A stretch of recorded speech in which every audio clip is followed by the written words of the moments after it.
On va passer au blind test et puis on reviendra. D'accord. Alors là, tu vois, les extraits sont là, de 1 à 10. Ouais. Donc je clique dans cet ordre-là, c'est ça? Ouais, voilà. Et je garde les oreillettes du coup? Bah, tu regardes, tu reconnais, puis tu les enlèves. Ouais, Enfin, ouais. après, une fois que tu les as reconnus, ça... D'accord.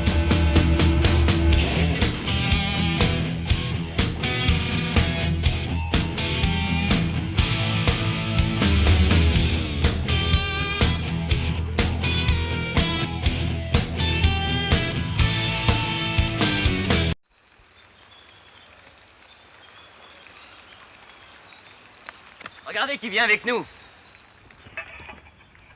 Oh, Étienne Alexis. Ah! Ravi de vous Ah mais connaître. mais je l'ai pas vu en fait. C'est Renoir, le déjeuner sur l'herbe, non? Ouais, alors j'ai pas vu ce Renoir-là. Mais en revanche, Une partie de campagne, J'ai hésité. c'est un de mes films fétiches, quoi. Je me lasse pas de revoir et c'est un film qui me fait pleurer à chaque fois. Enfin, et j'avais, à une époque, j'ai pas mal enseigné, ou en tout cas je suis intervenu dans des dispositifs d'éducation à l'image, etc. Et je montrais sans cesse Une partie de campagne, enfin en tout cas, et à chaque fois que je leur montrais à des jeunes, à des étudiants ou à des lycéens, à chaque fois j'avais une émotion qui revenait. Enfin, ouais, non, pour moi c'est un des plus beaux films.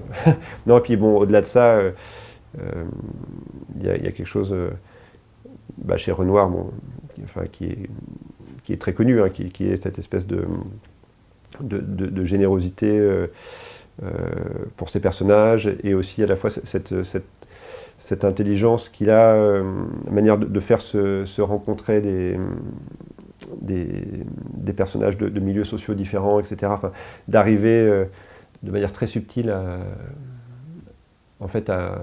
à peindre les rapports qui traversent notre société. Et ça, je sais que c'est quelque chose, par exemple, même si formellement c'est très différent, mais pour Conte de Juillet, la deuxième partie, Anneux, la fête nationale, je pensais beaucoup à... Enfin, je me disais, il y a quelque chose pour moi de renoirien dans l'idée de rassembler autour de cette table un 14 juillet, en plus, date symbolique s'il en est, c'est des étudiants, un pompier, des gens de nationalités différentes, etc. Et qu'une sorte un petit microcosme comme ça qui soit... Enfin bon, voilà, donc Renoir, ça me parle. Tittar man riktigt länge med huvudet böjt bakåt eller åt sidan så kan det bli ganska hemskt, ska jag säga det. Hemskt. C'est quoi, c'est Un été avec Monica? Ouais, t'y es presque, c'est pas ça, mais t'y es. Ah, c'est pas celui-là.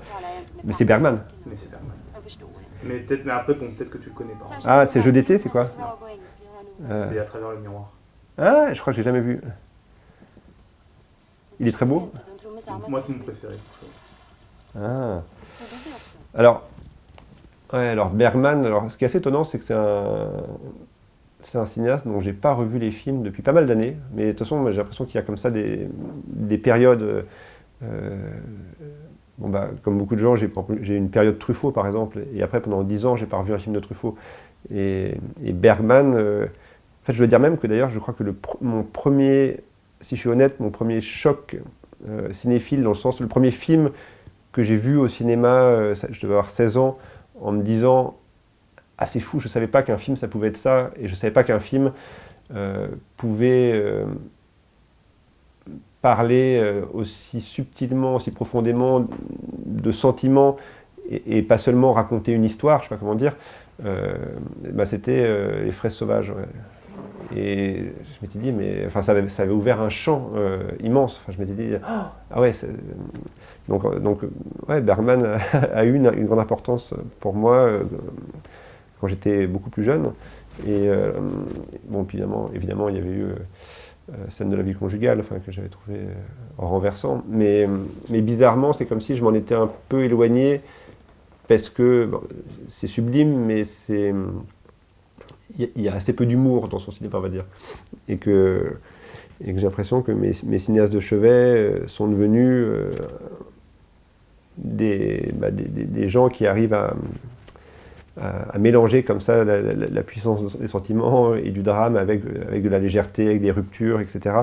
Et c'est comme si, du coup, j'avais peut-être injustement un peu mis Bergman un peu de côté, parce que c'est un cinéma qui est sérieux en quelque sorte, quoi. Pourquoi tu me rappelles pas? Je comprends vraiment rien là de ce qui se passe. Je suis désolé, mais elle dit que vous communiquez. Non, mais c'est pas possible, attendez, je la connais très bien.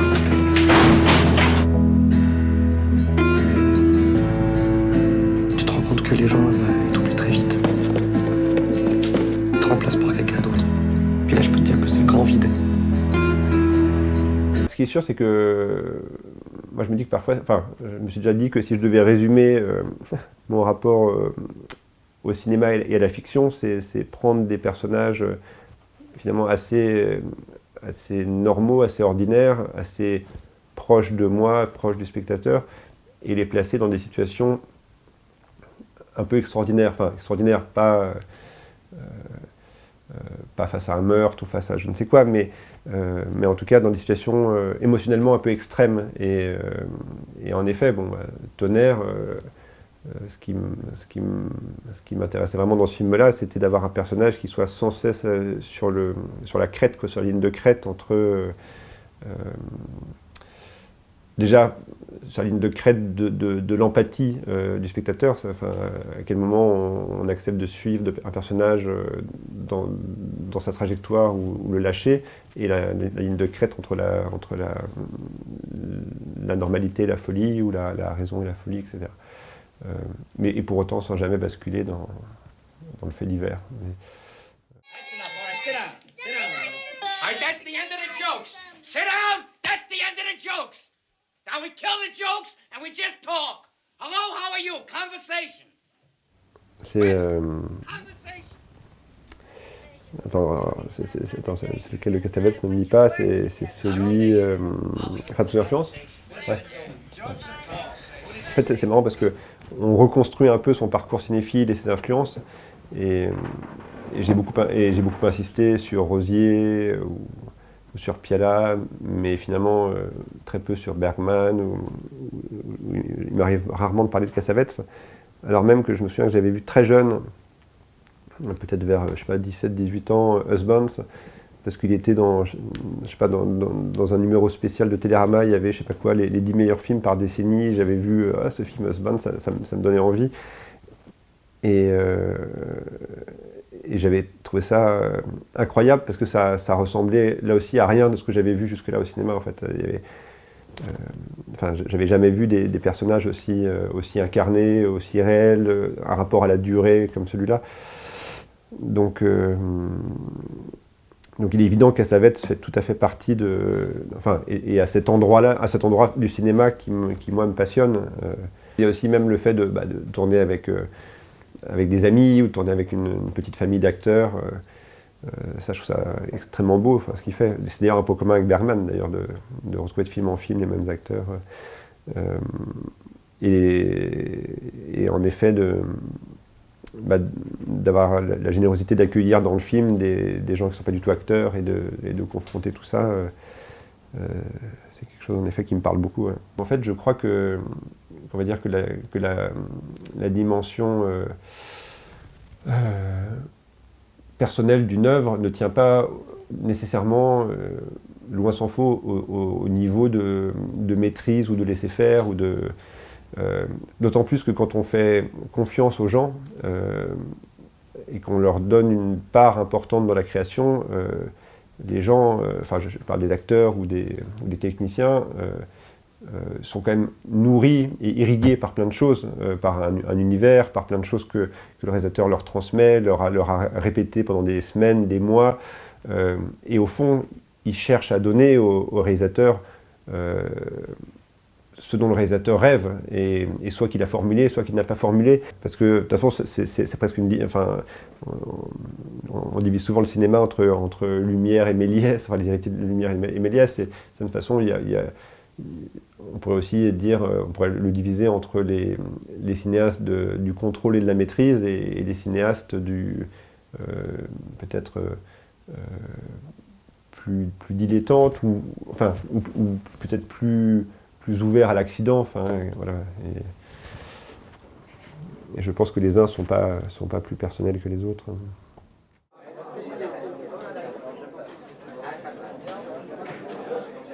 Bonjour. Je croyais te voir seul. Ah bon, j'avais pas compris. Ça commence bien. C'est Loulou? Ouais. Ouais, bah ça pour le coup, Loulou, c'est un film de chevet. J'ai dû le voir au moins 10 fois, comme tous les films de Piala d'ailleurs. Il fait partie des rares cinéastes dont je peux revoir indéfiniment les films sans jamais m'en lasser, parce que c'est comme si ces films ne reposaient tellement pas sur la narration et tellement sur la scène, sur le présent de chaque scène, qu'en fait c'est comme si je pouvais revivre ces films à chaque fois comme la première fois, et comme si à chaque fois j'étais sensible à des nouveaux détails, à des nouvelles choses, etc. Pour moi, c'est quand même un cinéma extrêmement généreux dans sa manière aussi je sais pas comment dire, d'accueillir le monde, d'accueillir le réel. C'est un cinéaste extrêmement généreux aussi par sa capacité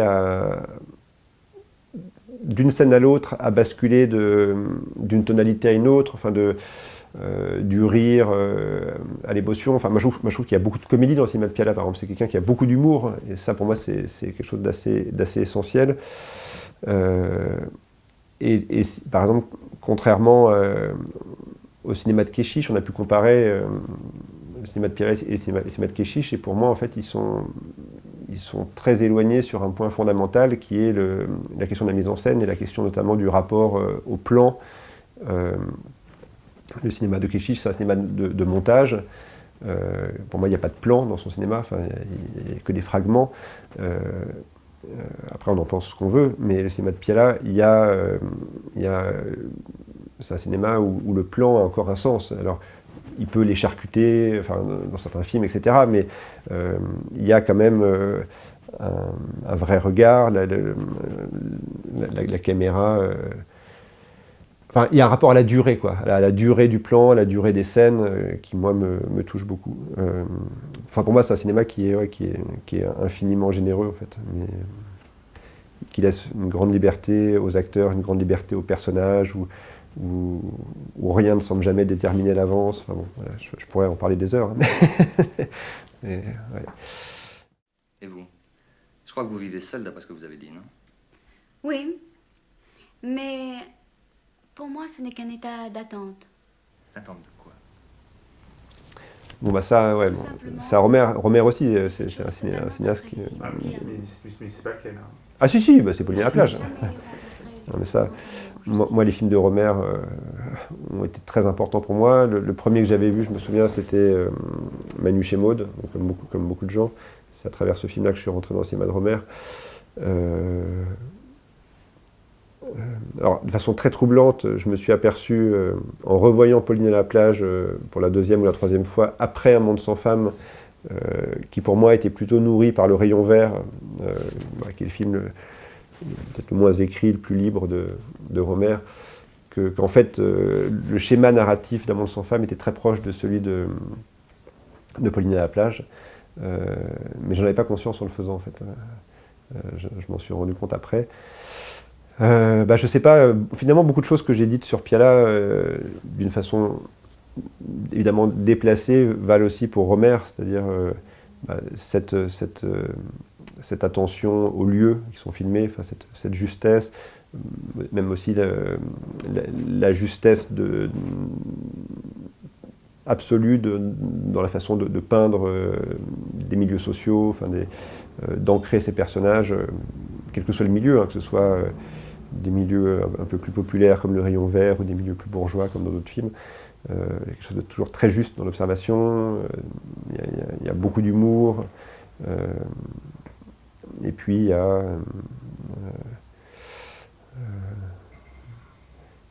un mélange de grande maîtrise dans l'écriture, la mise en scène, et puis une espèce aussi je trouve de liberté qui moi me touche beaucoup.